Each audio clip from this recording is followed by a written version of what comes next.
Welcome back. Things look a little bit different because I've moved temporarily. But while I was eating my bland and unseasoned home cooked fish, I thought I would talk about the best books that I've read in 2024 so far. And I say I'm doing it now because I really don't anticipate seeing myself being able to read all that many books at my current location because I wasn't able to bring like a lot of my books with me, so like I don't have access to a lot of them unless I choose to read like ebooks or audiobooks from like Libby with my library back home. Anyway, we're getting a little bit off point. So these are going to be some of my favorite slash best books of 2024 that I've read. Let's get started. Okay, we're starting off strong with The Right Move by Liz Tomford. Now, we were off to a shaky start with this series because I didn't read the first book. I tried reading the first book, I did about 30 pages before I called it quits and put it down and never picked it up again. But I picked up The Right Move because I was like, you know what, like you never know. You never know how the rest of the series is gonna go. The Right Move was so good. It was so good, 5-star read. Okay. Had me giggling and kicking my feet. Like it really had me in a chokehold. I couldn't put it down. I read it in like one sitting or at least one day, 1.5 days. And that doesn't happen a lot with me nowadays. Like usually I don't really have that sort of like chokehold feeling when I read a book. Like I have to finish it in one sitting. But this one, so good. It was so good. I would 10 out of 10 buy my own copy, read it again, and it motivated me to like read the third book in the series, which I still haven't done it, but it did motivate me to do so.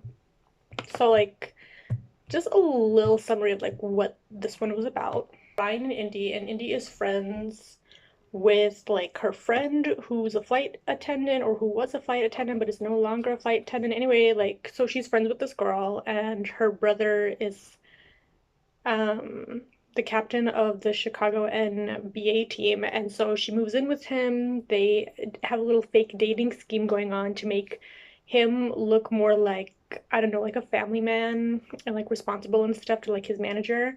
And she gets a free apartment as a reward on the side, as payment. What can I say? It's so cute. It's so steamy. The tension is loved every second of it. Highly recommend. And then continuing on strong is Unfortunately Yours by Tessa Bailey. I did not like the first book of this, Secretly Yours, by her, but this one I ate up because this one had that Tessa Bailey vibe that I'm looking for and that I just eat up. And it's about this guy who runs like a vineyard in Napa Valley. And then this girl who's part of the competitor family. I don't know. She moves back from like New York, and the two of them like bicker and fight, and I think they get fake married. I love me a fake relationship, you know? But they get fake married, and then obviously they end up falling in love, but like it's hilarious. It's quick and snappy and to the point, and in true Tessa Bailey fashion, like what can I like the spicy scenes are spicy. What can I say? It was good. It was fun. It was a fun time. Then we're moving on to Vivian Loret. I love Vivian Loret. I would die for that woman. I can't get my hands on the second book in this trilogy that I'm about to talk about, because like they don't sell it at Waterstones. But once I set back on Canadian soil, I'm getting my hands on that paperback. But it had to be a Duke was a favorite of mine this year. 5-star read. All of her books are 5-star reads, truly. Like, I don't think there's a single book of hers that I've given like 3 stars to. Or if there are, maybe it's like one, maybe one or two.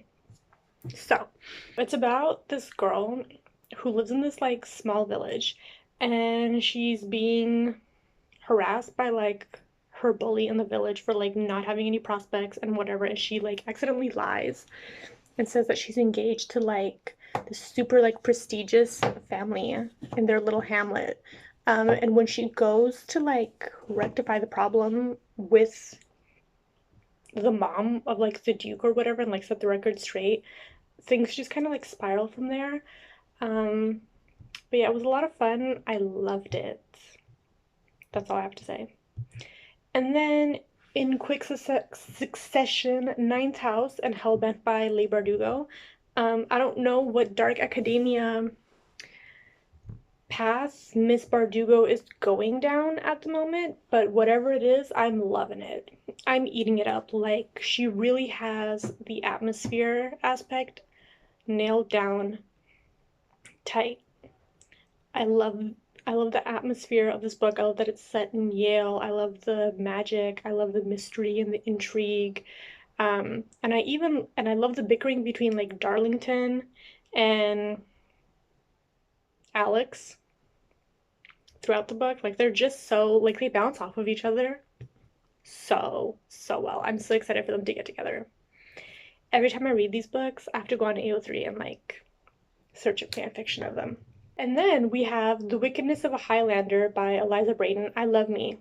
I love me some Eliza Braden. I'll tell you that much. Okay, all of her books, 5-star reads for me. They're kind of repetitive. You see the same thing in each and every single one of them, and I eat it up. What now? What now? I eat it up. Like, I don't care. If it's not broke, why fix it? This is like, this book is part of like the spin-off series from her original series, or, well, it's a part of a series. It basically follows the girl who was the sister of like the villain of the last couple of books in the series.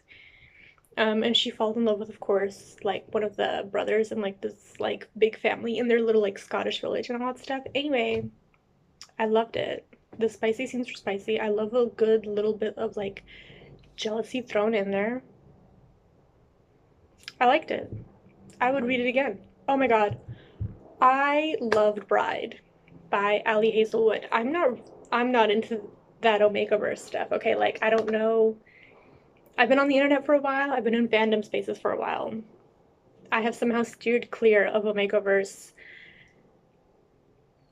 up until this point, but this was so good. Like the way I was internally screaming because like this girl could just not figure out that this man was super into her and that she was his mate, and the whole time he knows that she is his mate, but anyways, between like a vampire and a werewolf, and they form like a marriage of not really convenience, it's more like a marriage of alliance between like the vampire and werewolf clans. Their names escape me, but the general gist of what happened, that I remember. But he's so like soft and nice to her, and just like, tall and hunky and manly. Um, and I don't like I loved it. I loved every second of it. I would read it again. Um, Kind of deviating from like the general theme we're seeing here is The Wretched of the Earth by Frantz Fanon. I think this is like a must read if you want to learn about imperialism, colonialism, why revolution has to be violent, etc. Like it's a must read if you want an understanding of like why our world is the way it is and how we can change it, and also just like to gain a better understanding of the Palestinian genocide that's ongoing. This is the book. This is the book you gotta pick up. So go to your bookstore, pick the shit up, turn on your brain, and pay attention when you read it. Like it's very good. It's very good. I did enjoy Funny Feelings by Tara DeWitt. However, I'm hesitating to class it as like a favorite or like the best of 2024. But I guess I'll give it like an honorable mention because like I did enjoy it. It was good. It was hilarious.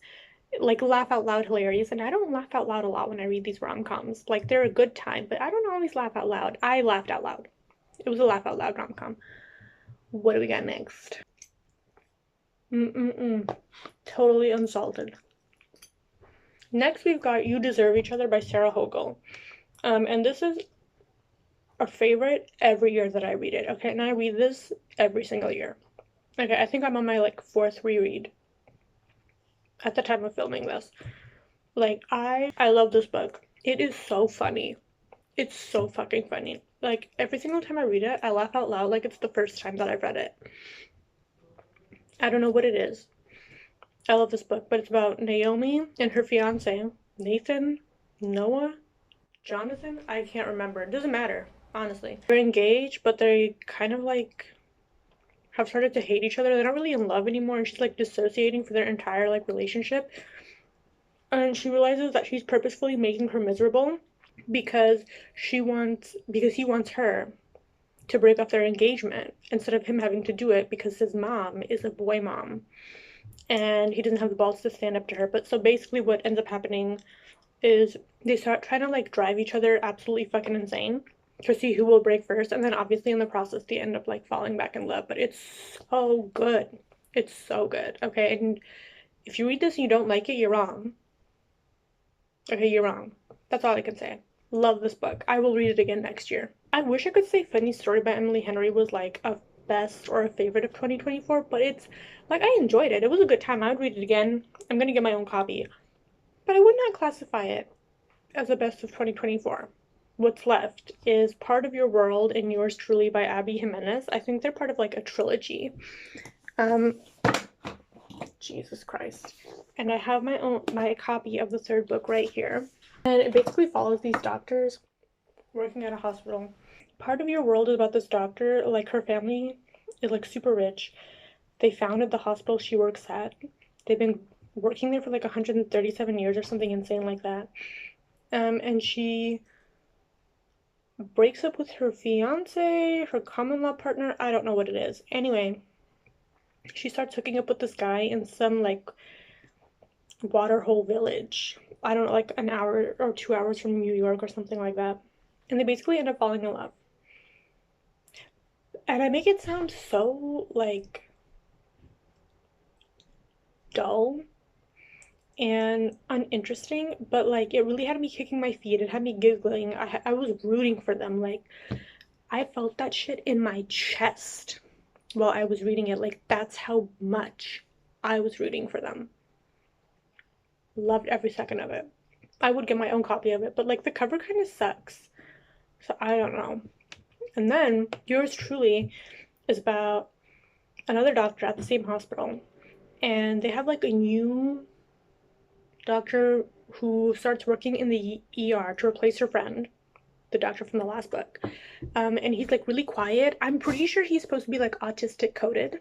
Like he's supposed to be autistic, even though they never explicitly say it. But he's super, super shy, terrible at making first impressions. Everybody hates him. And then he and Brianna is her name. They start like communicating with each other via letter because he's better able to express himself via letter. And then they start spending more time together and they basically fall in love. And it's so beautiful. I love it so much. I loved it so much. If possible, I loved it more than Part of Your World. But yeah, so I'm excited to read the third book. I hope that wasn't too fast, but that's basically my best and favorite books of 2024. Come back for my worst. I don't think there's too many of them that I would consider the worst, but there's gotta be like at least two. But yeah, bye.